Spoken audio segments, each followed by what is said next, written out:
ኤርትራን አሜሪካን ርክክ ገብራታ ኮይናን ፕሬዚዳንት ኢሳያስ አፈወርቂ ምስታ ኣዝያ ኣገዳሲት ኮይና ዘላ ጎረቤቶም ኢትዮጵያ ቀዳማይ ሚኒስትር አብይ አሕመድ እርቅን ከውርዱ ወይ ንከቀራርቡ ዘገድድ አንፈት ክሕዝ ከም ዝኽእል ኣይተ ጌታቸው ረዳ ገሊጾም ነዛ አመልኪቶም በሚኒስቴር ጉዳይ ወፃኢ ኣፒላ ግብረ መልሲ ዝሃበቱ ኤርትራ ድማ ነጋዶ ጉንጪ ክትብል አጠንቂቃ ሞንጆሪኖ ወልድ እንተ ዝህልዋ ናይ ወልድ ፍቅሪ መተረዳኣ ነይሩ ክብል ጋዜጠኛ ቴዎድሮስ ጸጋይ ንወይዘሮ ፈትለወርቅ ገብረዝጋሄር በትር ነቂፉ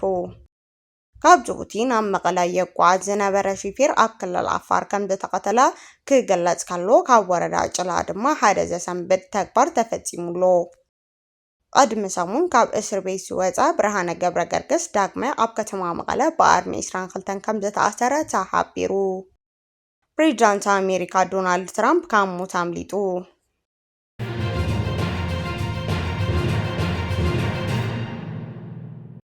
ሰላም ጠና የሃበለይ ተከታተልቲ ትግርኛ ዜና ነሳስ ዝሓዝናዮም ዜናታት በቀንድ ነጥብታት ፈሊምናዮ ኣለና ንሰናይ ምክትታልኩም ብክብሪ በመዕዳም ናብ ዝርዝሮም ከነስግረኩም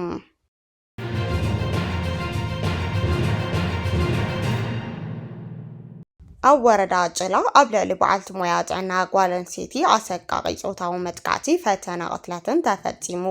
ኣብ ወረዳ ጭላ ጣብያ ጥዕና ኣሳይመ ኣብ ልዕሊ ሓንቲ ንእስቲ በዓል ሞያ ጥዕና ብዕስለ መናእሰይ ዝተፈፀመ ኣሰቃቂ ፆታዊ መጥቃዕቲ ፈተና ቅትለት ማሕበረሰብ ሞያ ጥዕና ትግራይ ብጽኑዕ ከም ዘኾነኖ በቲ ፍጻመ ዓሚቕ ሓዘን ከም ዝተሰምዖን ገሊጹ እዚ ተመሳሳሊ መጥቃዕቲ ድሕሪ ዓመት ኣብ ወረዳ ኣብ ትካል ጥዕና ዳግማይ ዝተፈጸመ ኮይኑ ኣብ ልዕሊ ሰብ ሞያ ጥዕና ዘልቡ ጸጥታዊ ስጋት ናብ ዝኸፍአ ብርኪ ከም ዝደየበ ዘመልክት እዩ እታ ግዳይ ዝኾነት በዓልቲ ሞያ ጥዕና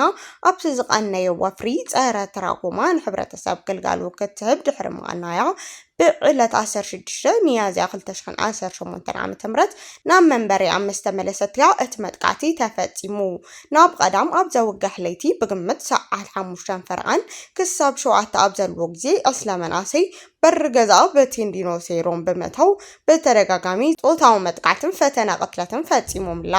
ማሕበረሰብ ሞያ ጥዕና ትግራይ ኣብ ዘውፅኦ መግለጺ ሰራሕተኛ ጥዕና ስሩዕ መሃያ ትርፊ ሰዓት ከይተኸፈሎም መንታን ዛሞጎጎ ትህለፍታን ጨዋ ብዝብል ተዓጊሱ ህዝቢ ኣብ ዘገልግለሉ ዘሎ እዋን ከምዚ ዓይነት ካብ ክብርታት ትግራይ ወፃኢ ዝኾነ ነውራም ተግባር ክፍጽም ምኽኣሉ ኣዝዩ ዘሕዝን ምዃኑ ገሊጹ እቲ ማሕበረሰብ ወሲኾን ከም ዝገለጾ ኣብ ልዕሊ ሰብ ሞያ ጥዕና ብፍላይ ድማ ኣብ ደቂ ኣንስትዮ በተደጋጋሚ መጥቃዕቲ እንዳበጽሐ መንግስቲ ተመጣጣኒ ስጉምቲ ሕጋዊ ከለላ ክግበር ብዘይምኽኣሉ እቲ ኩነታት ካብ ቁፅጥር ወፃኢ ይኸውን ከም ዘሎ ኣመልኪቱ እቲ ጉዳይ ኣብ ዝተሰምዐሉ ግዜ ጀሚሩ እቲ ማሕበረሰብ ምስ ዝተፈላለዩ ኣካላታት ብምዃን ስጉምቲ ይወስዳሉ ምስ ሓላፊ ጥዕና ወረዳ ጭላ ዞባ ማእከላይ ብምዃን ኣብ ክንክን እታ ተጠቃይት ኣባል ከይዲ ሕጊ ክትትል ይገብር ምህላውን ተሓቢሩ ንምምሕዳር ወረዳ ጭላ ዞባ ማእከላይ ቢሮ ጥዕና ማሕበር ደቂ ኣንስትዮ ትግራይ በቴሌፎን ሓበሬታ ዝተውሃበ ኮይኑ ንመጻኢ ሰሙን ድማ ወግዓዊ ናይ ጥራን ደብዳቤ ብኣካል ክወሃብ እዩ ማሕበረሰብ ሰብ ሞያ ጥዕና ትግራይ እታ በዓልቲ ሞያ ዝግባእ ሓገዝ ንክትረክብ እቶም ገበን ዝፈጸሙ ኣካላት ድማ ብህጹጽ ናብ ሕጊ ቀሪቦም ዝግብኦም መቕጻዕቲ ንክወሃቦም ብጽኑዕ ሓቲቱሎ ሰራሕተኛታት ጥዕና ድማ ብሰንኪ እቲ ፍጻመ እዚ ዘለዎም ቁጣዕን ድምጽን ንምስማዕ ምስ ኣመራርሓ እቲ ማሕበር ይዘቲ ከም ዘሎ ተሓቢሩ ሞንጆሪኖ ወልድ እንተ ዘይህልዋ ናይ ውሉድ ፍቅሪ መተረዳኣ ነይሩ ክብል ጋዜጠኛ ቴዎድሮስ ጸጋይ ንወይዘሮ ፈትለወርቅ ገብረዝጋሄር በትር ነቂፉ ድምጣዊ ጋዜጠኛ ቴዎድሮስ ጸጋይ ወይዘሮ ፈትለወርቅ ገብረዝጋሄር ሞንጆሪኖን ኣብ ትግራይ ንዘካይድ ዘሎ ናይ ሰራዊት መልመላ ዳግም ናብ ኩናት ናይ ምእታው ምንቅስቃስ ንምቋም ብቁጣን ወቀሳን ዝተመልኦ መልእኽቲ ኣመሓላሊፉ ቴዎድሮስ ኣብ ዘመሓላለፎ መልእኽቲ ወይዘሮ ፈትለወርቅ ንመናእሰይ ትግራይ ዳግም ናብ ኩናት ትምልምል ምህላዋ ናይ ኣደነት ርህራሄ ከም ዘይብላ ዘርኢ እዩ ክብል ገሊጹ ገሊጽዎ እትወቀሳ ኣብ ማሕበራዊ መራኸብታት ሰፊሕ መዘራረብ ኮይኑ ይርከብ ቴድሮስ ኣብ ዘረቡ ወዲ ሰብ ሓደ ግዜ ክጋገ ከም ዝኽእል ብምጥቃስ እቲ ዝሓለፈ ኩናት ንድሕንነት ሓድነት ህዝቢ ትግራይ ዝተጀመረ መሲልና በጊጋ ንረብሓ ውሑዳትን ግለሰባትን ኢልና ዝኣተናዩ እዩ ነይሩ ብምባል ቃሉ ሂቡ ኣብቲ እዋን በፕሮፓጋንዳ ህወሓት ከም ዝተታለለ በግልፂ ዝኣመነ ቴድሮስ ሕዚ ግን ዳግማይ ዘታለለሉ ኣእምሮ ከም ዘይብሉ ሕዚ እውን ብተደጋጋሚ ዘታለሉ እንተሃልዮም ድማ ኣእምሮ ዘይብሎም ጥራዮም ክብል ብቁጣ ገሊጹ ብፍላይ ኣብ ልዕሊ ወይዘሮ ፈትለወርቅ ገብረእግዚአብሔር መንጀሪኖ ዘነጻጻረ ነቐፊቱ እታ ግለሰብ ርህራሄ ዘይብላ ምዃና ብምጥቃስ መንእሰይ ዳግም ናሙስ ንምእጓድ እተካይዶ ዘላ ምንቅስቓስ ናይ ኣደነት ከርሲ ከም ዘይብላ ዘርኢ ምዃኑ ተዛሪቡ ፈትለወርቅ ውልድ እንተዝህልዋ ናይ ኣደነት ፍቕሪ እንተዝርዳኣ ነይሩ ንደቂ ሰባት ንሞት ክትዕድም ከምዘይ ኣይምጨከነትን ነይራ ዝበላ ቴድሮስ እታ ግለሰብ ኣብ ግላዊ ረብሓ ኣብ ወፃኢ ንሂወት ደቂ ሰባት ተገዳሕስነት ከም ዘይብላ ኣቃሊዑ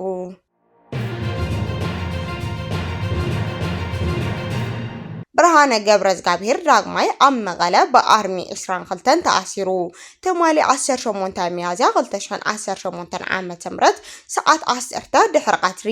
ብርሃነ ገብረገርግስ በሳጉ ሰብ ዝሰኣነ ሰብ እንዳተባሃለ ዝፍለጥ ኣብ ከተማ መቐለ ከባቢ 22 በአባላት ሰራዊት አርሚ 22 ኣብ ትሕቲ ቁጽጽር ከም ዝውዓለ ተፈሊጡ ብርሃነ ካብቲ ዝተሳዘሉ ከባቢ ብቀጥታ ተወሲዱ ኣብ ሕዚ እዋን ኣብ ክፍለ ከተማ ኣዲ ሓቂ ጣብያ ተኣሲሩ ከም ዝርከብ ተሓቢሩ ብዛዕባ ማእሰርቱ ዝተውሃወ ወግዓዊ መብርሂ የለን ፍሉጥ ነጣፊ ማሕበራዊ ሚድያ አክቲቪስትን ብርሃነ ገብረገርግስ በተለምዶ ለፋተይ ተስፋይ ዝፍለጥ ኣብ ሽረ ንልዕሊ 3 ወርሒ ኣብ ቀይዲ ኣትዩ ድሕሪ ምጽናዕ ከም ዝተፈታ ተሓቢሩ ነይሩ ፍልፍላት ማሕበረሰብ ሚድያ ናይ ቀረባ ፈለቱን ኣብ ዘውፅኡ ሓበሬታ ብትእዛዝ ላዕለዎት ሓይልታት ትግራይ ብዝተወሰደ መምርሒ መሰረት ናብ ኣካላዊ መጥቃዕቲ ብምብጻሕ ኣብ ቀይዲ ከም ዝኣተወ ይሕበር ፖሊስ ከተማ ሽረ እንዳስላሴ ይኹን ቤት ጽሕፈት ፖሊስ ዞባ ሰሜን ምዕራብ ትግራይ ዛጊድ ኣብቲ ዛዕባ ዝሃበቱ ዛጊድ መብርሂ ይኹን መግለፂ የለን እቲ ቅድም ክብል ልቡዓተይ ተስፋይ ከምኡውን ኣብ ቀረባ እዋን ሰብ ዝሰኣነ ሰብ ዝብል ኣስማት ማሕበራዊ መራኸብታት ዝፍለጥ ነጣፊ ኣብ ዝተፈላለዩ ማእኸናት ማሕበረሰብ መራኸቢ ቀሪቡ ብዝሃቦ ርእይቶ ኣካታዒ ኮይኑ ዝጸንሐ ሰብ እዩ አክቲቪስት ብርሃነ ገብረገርግስ ለፋተይ ተስፋይ ኣብ ቀረባ እዋን ድማ ነዘን ኣብ መንጎ ነጠፍቲ ማሕበራዊ ሚድያ ኣቃላቲ ትግራይ ኤርትራ ዝጀመረ ርክብ ህዝቢ ንህዝቢ ምዃኑ ዝነገረሉ ጽምዶ ካብ ዝተልዓሉሉ መንገዲ ወፂኡ ንውልቃዊ ረብሓ ይውዕል ከም ዘሎ ክቃወም ጸኒሑ እዩ ንሱ ምስቲ ኣብ ወጻኢ ዝነብር ኣባል ብርጊድ ንሓመዱ ዝኾነ ኤርትራዊ ስልጣን ግርማይ ዝውንኖ ተፈታዊ ቶክ ሾው ቀሪቡ ዝገበሮ ቃለ መሕተት ኣብ ዝሃቦ ርእይቶ ንልዕሊ 12 ግዜ ብኣይ ዝምራሕ ምስ ኤርትራዊ ኣወልሲዒት ዝገበርናዮ ርክብ ውፅኢታት ነይሩ ክብል ዝገለጸ ኮይኑ ድሕሪ ዝተገበረ ርክባት ግን ናይ ውልቀ ንግዲ ወይ ድማ ናይ ቢዝነስ ተቐይሩ ከም ዘሎ ክስታት ተሰሚዑ እዩ ማእሰርቲ እቲ ፍሉጥ ነጣፊ ማሕበራዊ መራኸቢ ዝኾነ ብርሃነ ገብረገርግስ ኣብቲ ፍጻመ ንኻልኣይን ሳልሳይን ግዜ ከም ዝተፈጸመ ይገልጽ ባሕቲ ጉንበት 2017 ዓመተ ምህረት ፖሊስ ነዚ ነጣፊ ማሕበራዊ ሚድያ በዘይ ሕጋዊ ምስጋር ደቂ ሰባት መጸላኢ ምርኻብን ካልኦት ተጠርጠርቲ ኣብ ቀይዲ ኣእትይዎም ከም ዝነበረ ኣብቲ እዋን ፖሊስ ኮሚሽን ፖሊስ ትግራይ ገሊጹ ነይሩ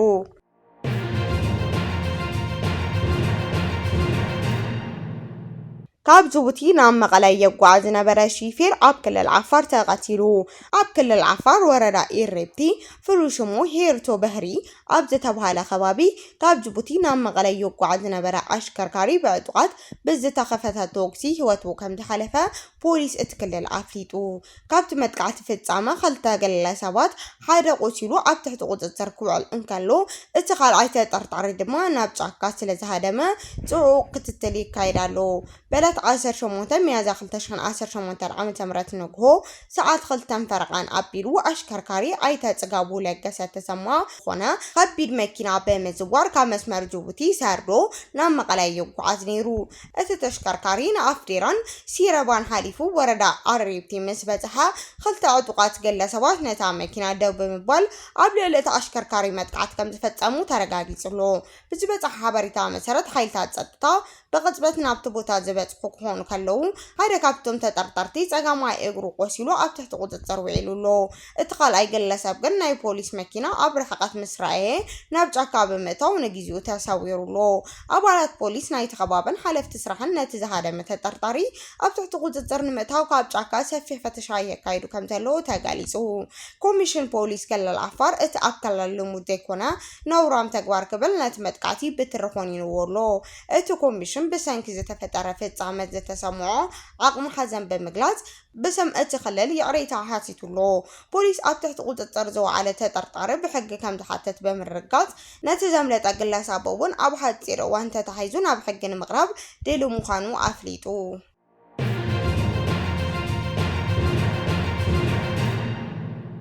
ኣይተ ጌታቸው ረዳ ብዛዕባ ኣመንጎ ኣሜሪካን ኤርትራን ተጀሚሩ ዝተባሃለ ርክብ ሪኢቶ ሂቡ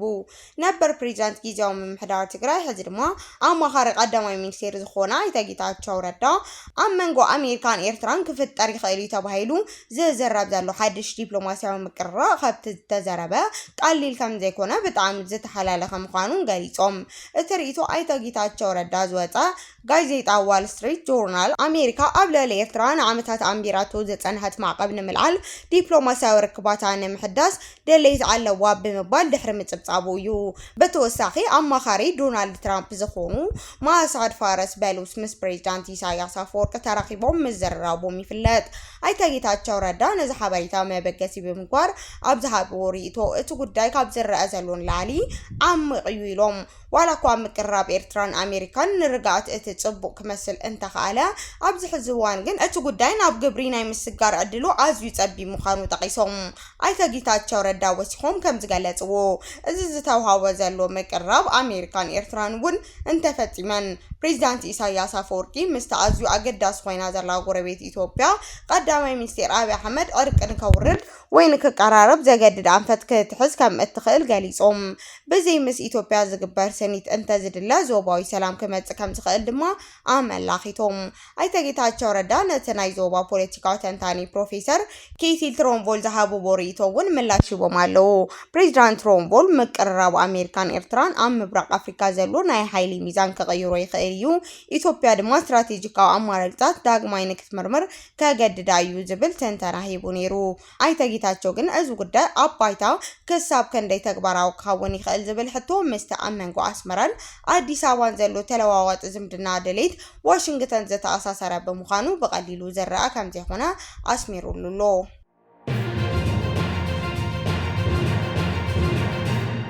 ሚኒስቴር ጉዳይ ወጻኢ ኤርትራ ነተጻባኢ ነጋዶ ጎንጽ መጠንቀቕታ ሂቡ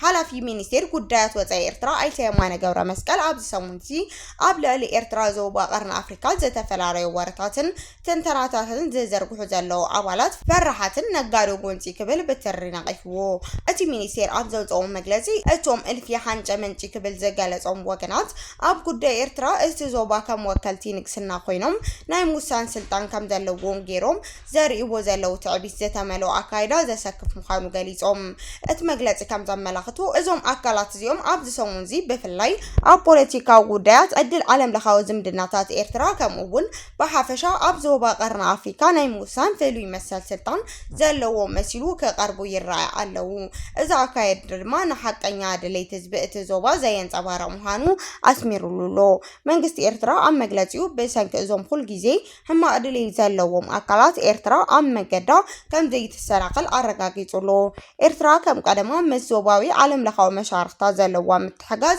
نمعمار أبناي حبار ربحتات تمساسالي إلامات زي تبسرتت هاينة تي بوليسي بمتكبر نتوف زمدنا نمهنازن نمسنا عن زلوا عورات نتقلت على مخانو قليزا إرترا نتبتلقا قامي زفنو نايسال إيوارتات ديبلوماسيات زغبتات عيشش بمبال نرافع حزبي سلام اتزوبان قدام نتيبا كتسرح مخانا اتي منيستير عفليتو لعلوت أزلتي حيل قلطوف دقف RSF مس سراويتهم ناب سراوي السودان تتنبيروم أب سودان زكاي زلو وقا قلت على اللوطي زارعيلو وانيو بركز زبالو لعلوت أزلتي حيل سات قلطوف دقف RSF نقول لهم قديفهم مس بركز زبالا سراويت وتعدرها النوتي ناب سراوي السوداني زنبرو كم زلو تقاليسو زترخ بحبريتا كم زملقتو سافانا بزبل قد سلسم زفلت أزيوت علاوي عزازي RSF بركز زبالا وتعدرها تشكركرتن بركز زبالا سراويتن حيزو ناب سراوي السودان تتنبيرولو إذا معبالة زي سعيبو زمتزا أبخواب دارفور زي تبقسات جنرال النور زي تبال عزازي لعلي 236 شو وتعدرها تشكركرتي مسمولو سراويت حيزو ناب سراوي السودان متاو دحر مقلاتويو اتتقطات علي مستحاب أزازتي نعم RSF ناب عوي وتعدرها سنة البونا وقلولاو زي تاو مخانو تنتانتي قلتو بخالي وغان سراوي السودان أبخوابي كورموك بزتفتزمات عوق متقعتي نايت تسألا إزخونو لعلي 36 وتعدرات تشكركرتي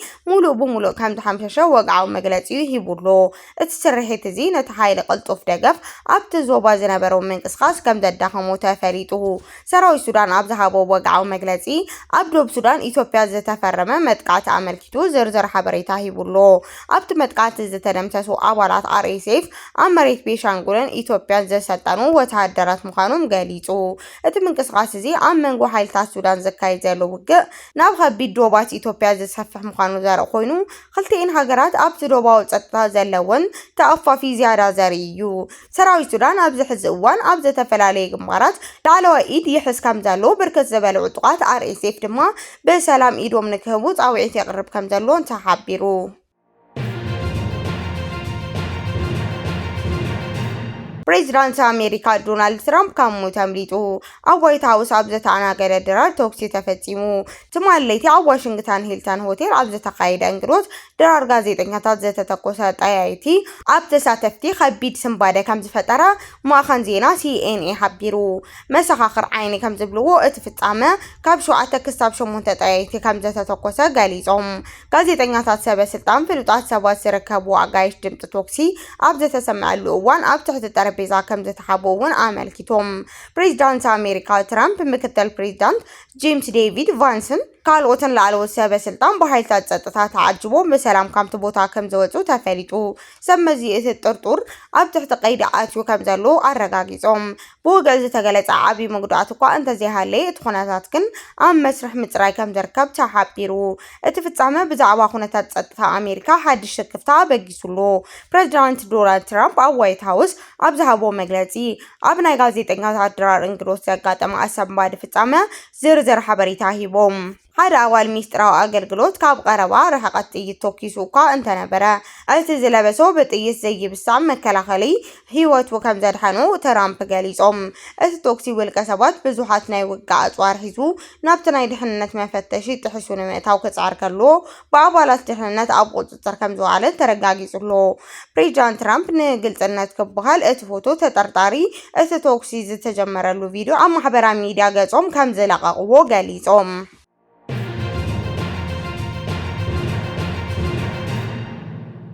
كبراتن فتواتن تختاتلتي زيناتاتنا نساس دالنا يوم حدش معبالتاتن أبوانا وحبريتاتاتن أبزازيمنا لنا نمكت سالكم نمسكن